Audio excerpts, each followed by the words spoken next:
Il y a une dette qu'on finira toujours par payer.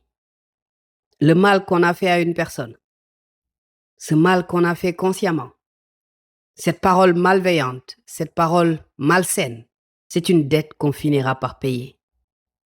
Et croyez-moi, Dieu n'est pas pressé. La contrainte de temps, Dieu ne la connaît pas. Et on finira par payer cette dette. Et ce n'est pas comme une dette financière où on peut croiser les bras et dire à cette personne, je ne vais pas te payer parce que je n'ai rien. On finira par payer cette dette. On la paiera de 3 manières. La première, on peut la payer en échouant absolument tout ce que l'on entreprend. Absolument tout. Aussi bien les projets professionnels que même notre vie sentimentale. Absolument tout. La deuxième chose, on peut payer cette dette par notre propre santé. On tombe malade et on ne comprend pas pourquoi. On tombe malade, on se pose des questions. On se dit, mais comment est-ce que cela se fait? Alors que nous sommes en train de payer une dette morale. Et la troisième, eh bien, c'est qu'on va finalement regrouper, et c'est la pire des manières de payer cette dette. On la paiera à la fois par notre santé, mais aussi par la vie personnelle et professionnelle que nous menons.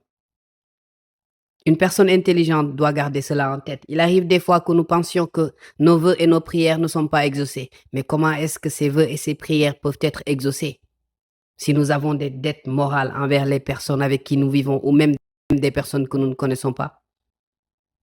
Celui qui ne s'éloigne pas de pareilles dettes ne peut aspirer à absolument rien.